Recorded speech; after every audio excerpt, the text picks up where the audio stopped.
my own hometown. Stranger. Howdy folks, Little John out in the brewery on a Sunday morning, nice and early,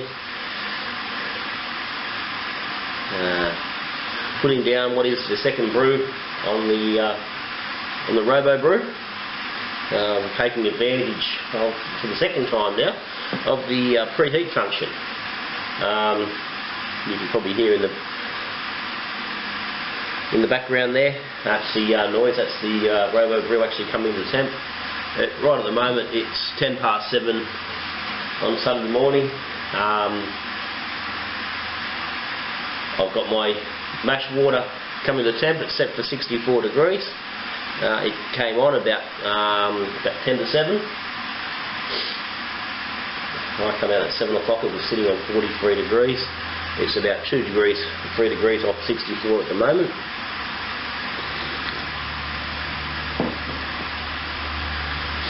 So today I'm going to be looking more at some of the adjustments and things I've made with the Robobrew, and from learning from the first brew and the 2 brews I've done on the grandfather with the similarities. And how I'm working them into the end of the day to hopefully make today a little bit easier. That first batch was a little bit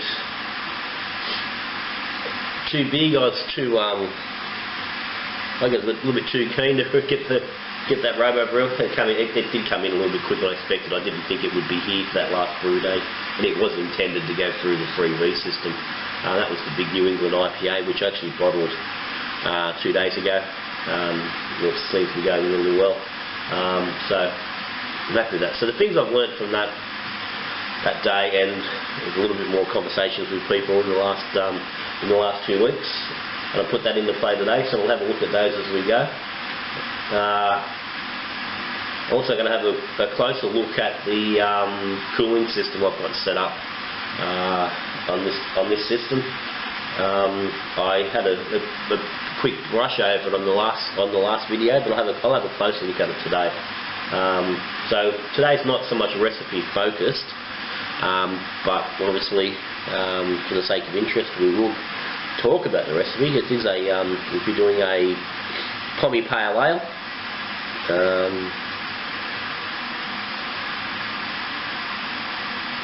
I normally do one Pommy Pale a bitter a year. It's not I don't do a lot of it. It's a style I do enjoy, but I don't do a heck of a lot of it. And there you can hear now the brew's kicked off. That would tell me that our water is now at 64 degrees, which is the first mash step. So we'll have a look at that in a minute. So just quickly, we're going to run through this. Like I said, Pommy Pale. I'm going to do doing 4 kilos of Golden Promise, 300 grams of wheat, 100 of Acidiluted, just to bring the pH down just a little bit. I don't normally use it, but we'll throw it in for shit and giggles today. I was running a little bit low on specialties. 100 gram of Caramunich, just for a little bit of character, and 30 grams of Special B, just to kick a little bit in the end. I'm hoping for 23 litres in the fermenter. Original gravity, I'm looking for 1043, so we're looking for about a 4.3% beer into the keg. I'm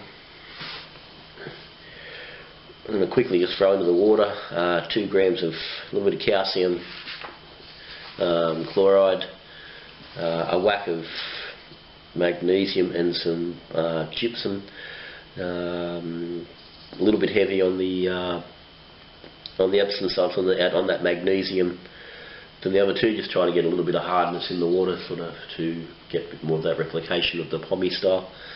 So I'm going to go do that now. Get them additions in, and then we'll get this mash going on. So as I said, mash water's now at 64. And we've got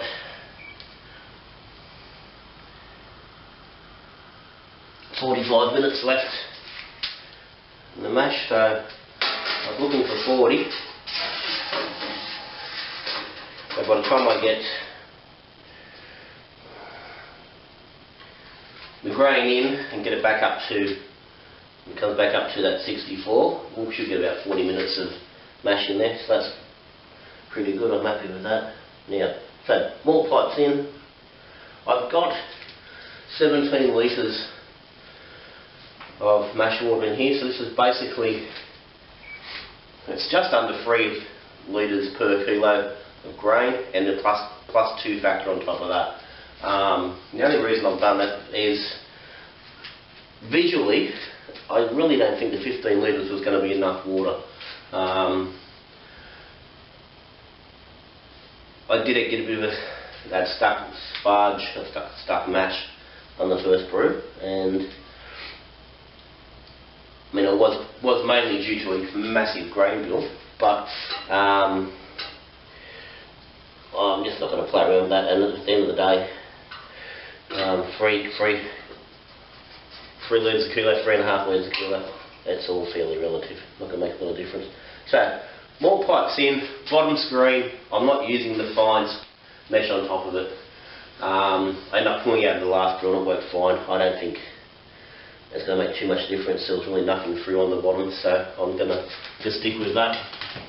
Now, I've just popped our salts in, get it into the mix. So, there's your grain, which I've milled last night. Now, I did add about 200 grams of rice hulls into this mix. This is again come out quite a lot in comments and stuff during the week. The last 2 weeks since our first batch. Rice hulls seem to be very popular, and everyone was recommending them. So rice hulls it is. I've always had them here. I've never been much for using them on the freezer. I've never really seen gained any benefit from them, but apparently they come in very handy on the old Robobrew, so we'll see how we go.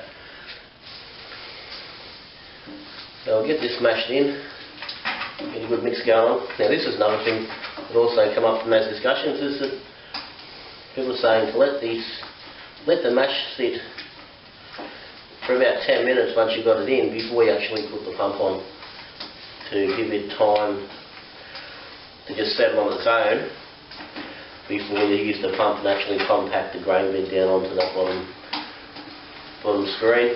And it sort of makes a bit of sense, so we're going to do that.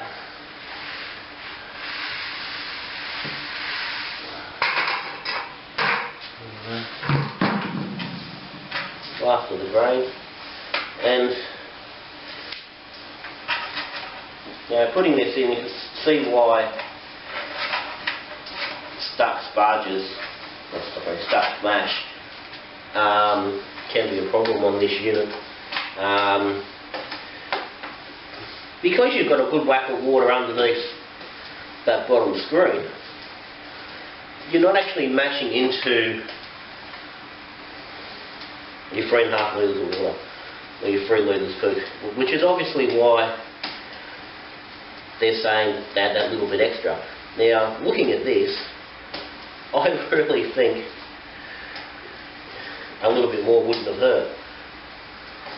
But then again, once this starts recirculating and there's water flowing through here, it's going to pick it up a little bit. But I mean, this mash is not even really underwater level, but that probably will come up. So it's all good. But this is how they work. Everyone gets good efficiency stuff out of it, so it's obviously not too much of an issue. Okay, so that's in, good mix. Pretty confident we've got no dough balls hanging in there.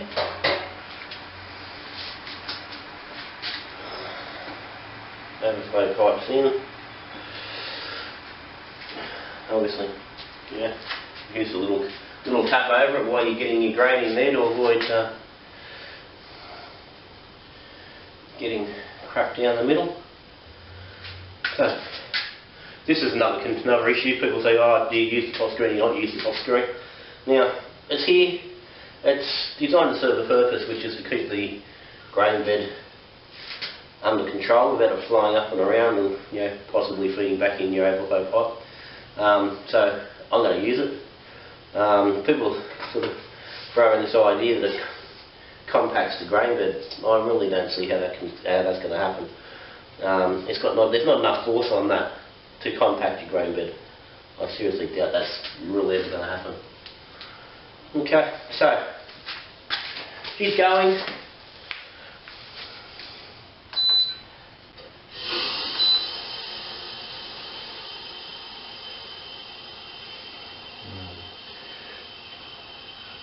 So let that go now, run through its 64, and we'll come back with a bit of a look at it once I've got the pump going and she's recirculating. Right, so we've sat for 10 minutes now. I'll put the arm onto the recirculation hoses in. Now I've switched from the 1900 element just to the 500 element. While holding temp, like the 1900 is a bit unnecessary, but she's holding 64 there quite nicely. So, instead of 10 minutes gone, get the pump on. Now I've got no flow on there at the moment.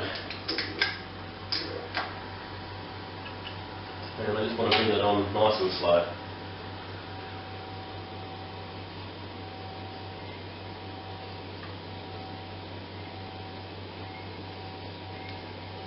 To get that started.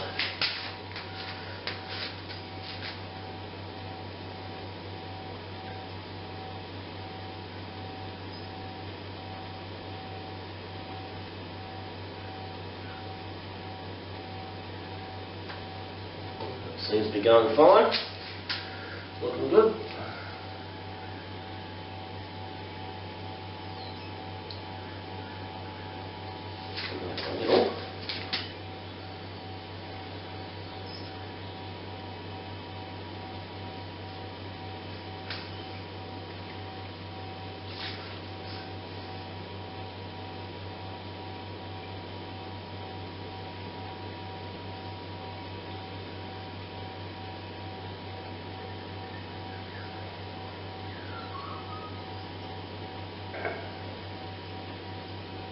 That seems to have settled nicely, so I'm just going to pop that overflow pipe down a little.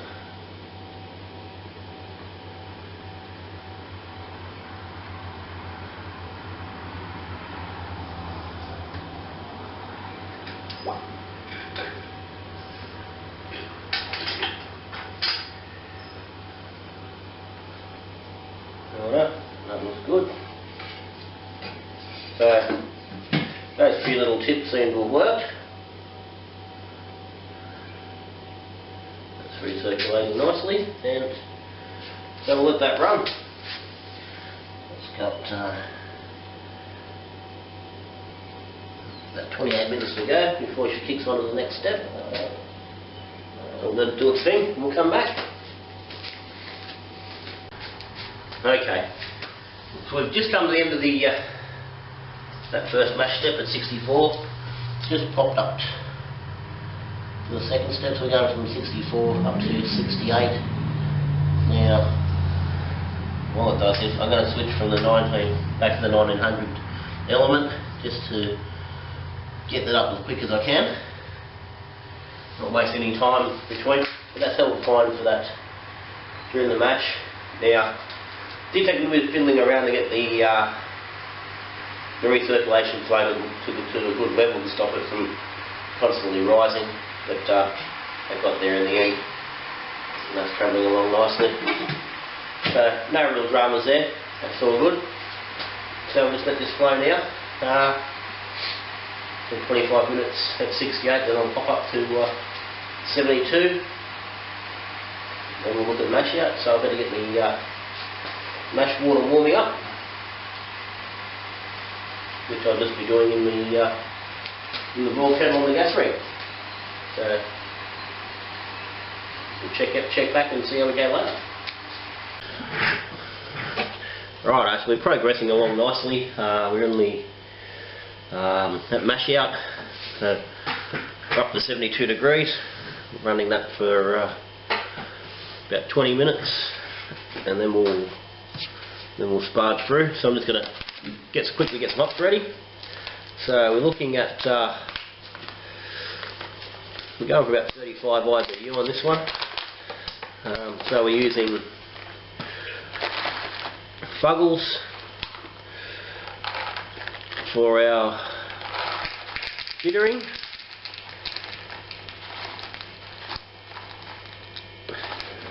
We've got 34 grams of the Fuggles.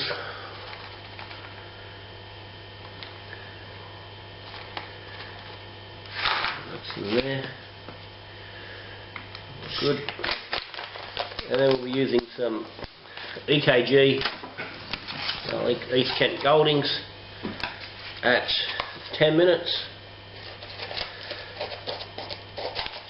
Should be 25 grams. And 20 grams of Centennial, which isn't, it's not completely Pommy. It is a Pommy, it's descended from a Pommy hop. It is American, but that's going to just throw some nice fruit tones on the end. So 25 grams of Goldings, which will go in with 10 minutes after the boil. And while we've got them out, Fuggles on the end. And we'll do 20 grams of Centennial at 5 minutes, and then another 15 grams of Fuggles just to finish off with 2 minutes left in the boil. No whirlpool, no dry hopping. We're sticking to traditional style on this one. Not a style of beer I like to dry hop. So that's the hops. I'm going to throw each one of these will go into its own individual hop bag, just to make it a little bit easier to pull out at the end.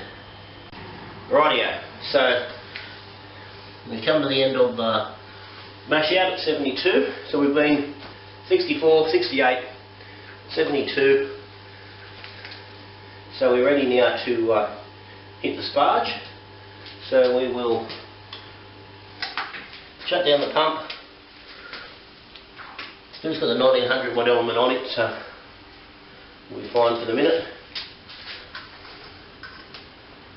Shut off recirc arm. Take him out.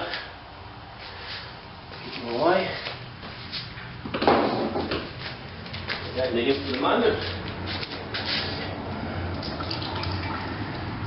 Our lid.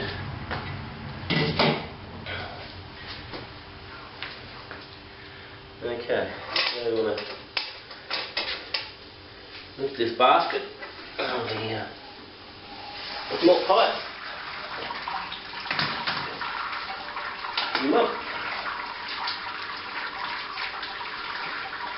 So you'll start draining.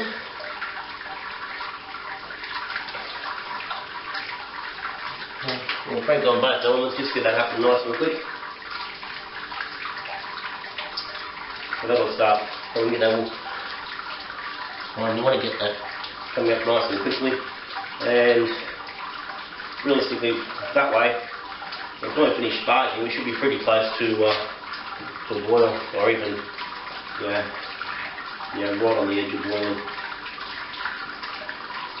So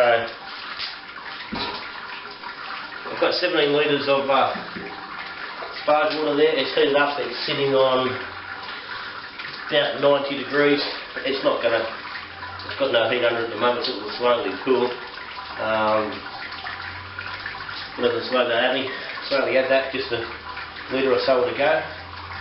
That'll bring our grain bed temperature up to somewhere around the 78 degree mark. So that's getting down now, sneaking down to the top screen. So we can start with our first little sparge, and we're going to just keep that water level, yeah, an inch to 2 inches above that screen will work for me today, somewhere in that vicinity. Doesn't really matter as long as you just want to keep the water above the actual grain bed while you're doing the fly sparge. And you don't want to be adding it really any faster when it's coming out. The idea is that you're just replacing the sugary wort with clean water as it soaks through, and the clean warmer water. Make sure you're finishing off any conversion, and also flushes all those sugars out of the grain. Now you can set these up and have a stand and trickle feed it in, which would be ideal, but I'm a bit short after, I'm struggling to get this sort of height, so having anything else will be much. And I don't mind a little bit of hands on at this point. Most of the process this morning's been pretty, the Robobrew is fairly, it's fairly not involved, so I don't mind getting a little bit hands on here. Let's have some paint on.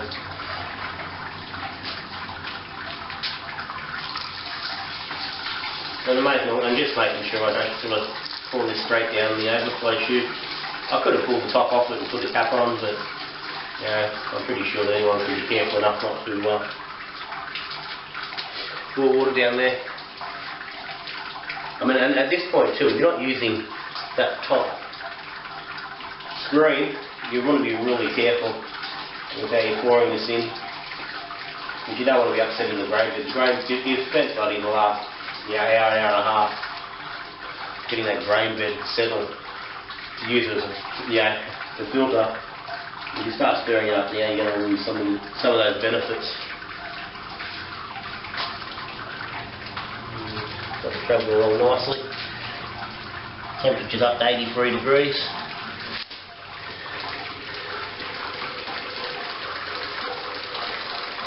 That's going on alright.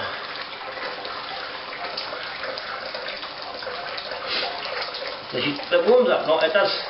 I found the ramping temperature is quite quick. I mean, obviously there may be some little bit of discrepancy with the temperature with the elements being down there with the sensor. But from the first brew, checking temperature, it didn't seem to be too far out. It was pretty close. I'm still waiting on some good long lab thermometers to come in, so I can actually do a actual measurements in the actual grain bed itself while the system's running to see what sort of difference it makes. But from the temperature, the readings I was taking on the last batch, it was really, it was within half a degree. Certainly wasn't enough to be too concerned about. You can make adjustments on your mash temperatures on your final recipes to get the result you want, to allow for that little bit different temperatures. It's certainly not. It certainly doesn't seem to be as bad as what some people report it to be. 85 there. This is getting close to coming to a boil already. So, right, so I'll finish doing that. We'll come back and do a few hops and whatnot, and have a look at cooling and stuff.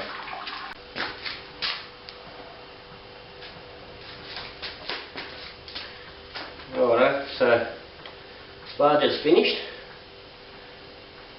And as I said, she's pretty much come to boil as soon as I pulled the malt pipe out. She's trying awfully hard to boil over. She's right at the top.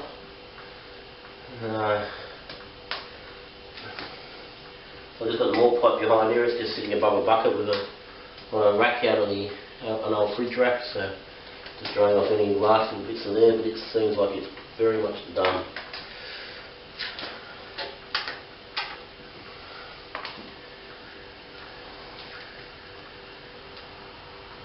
Keep trying very hard to go over on me.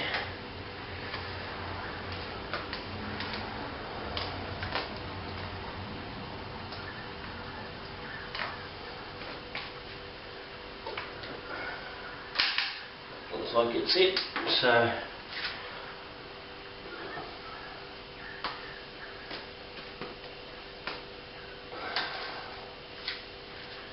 volume wise,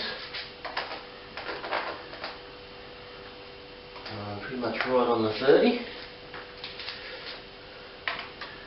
I was probably looking for 29,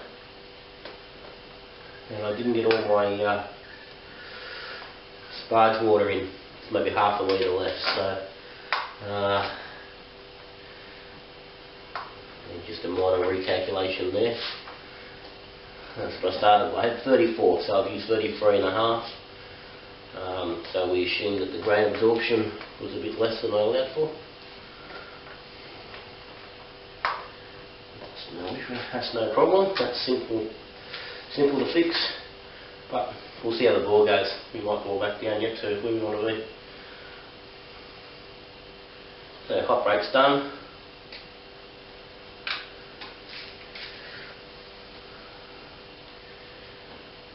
Got an hour left of the boil. That worked out well. I allowed an hour and a half on the timer, and I'm 34 minutes in. This has been boiling for the best part of 2 minutes. So we'll get our first hops in.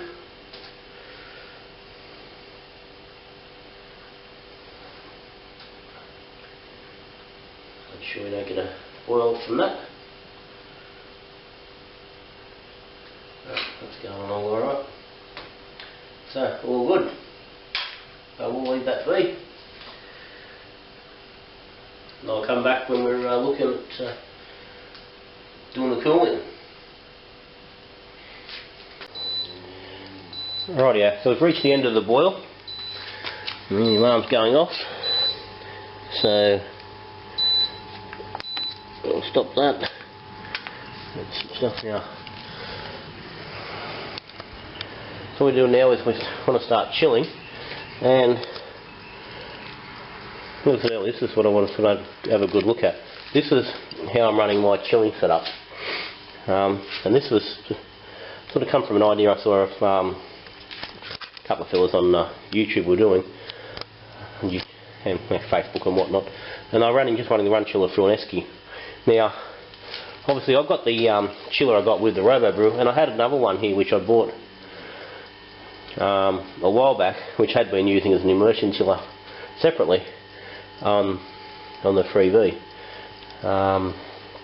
So I've now stuck both of these. So both of those are just in a normal old esky, a little bit of silicone hose. So at the moment I've got the pump recirculating through here with the boiling Wort, which was going for the last couple of minutes of the boil, just to make sure everything in there is nice and clean.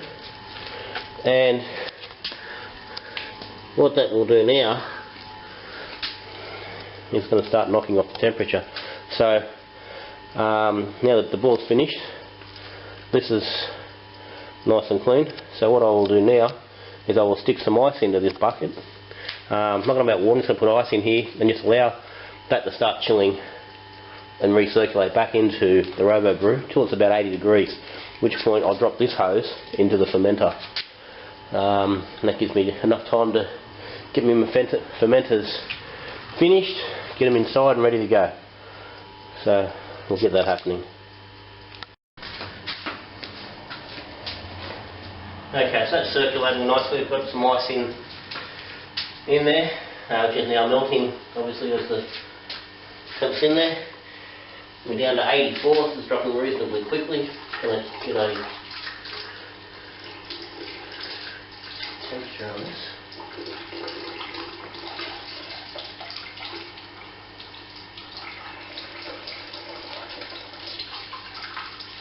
Right, that's low 30s. Isn't too bad. Some more ice in there.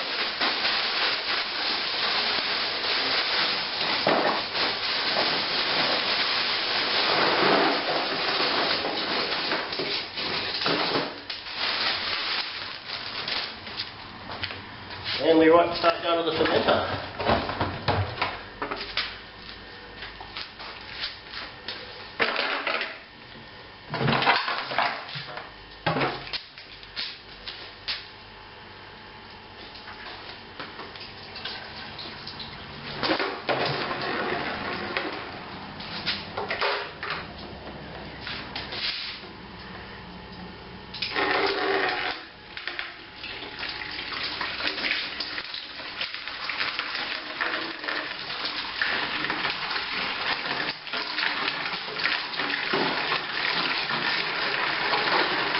Righto. That's just going straight to the fermenter. We've got a bit of a big glass. Slow it down a little bit.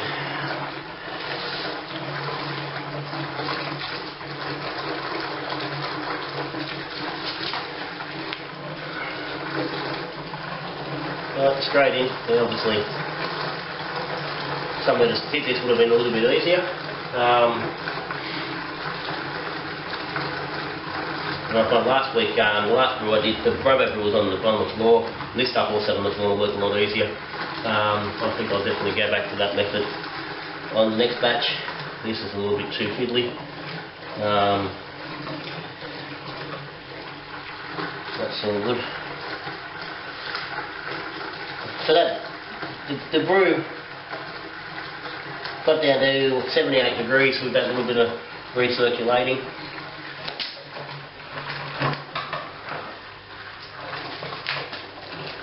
That's all pretty good. The ice obviously nodding pretty quick. I've got another bag in the freezer to use yet, so I'm going to run out in a hurry. And the last batch I did, I've got this down to under 21 degrees, straight out of the Robobrew into the fermenter. So works really good. It's a simple setup. Obviously you've got one cooler already with the Robobrew. It does require the purchase of another one to do this, but yeah, it's not an expensive exercise, and this is really easy. No muck around, you're not dragging hoses and things around the place. This cleans just as easy as the Robobrew. You just run the pump through it while you're cleaning. It all washes out and cleans. Not a problem. And the biggest thing is, as soon as you're done, you're pitching yeast. You've got yeast in there working while you're cleaning your gear up. You're not waiting, for it to happen. So I'll finish doing this, and I'll come back with a quick little yak about the yeast I'm using before I finish off. Righto, let's talk yeast. Now, Pommy ale, we're going to get some Pommy yeast, and just to keep with my normal theme, might as well do 2 batches while we're here, get 2 things done. Okay, pump's just run dry on the thing, let's get that off.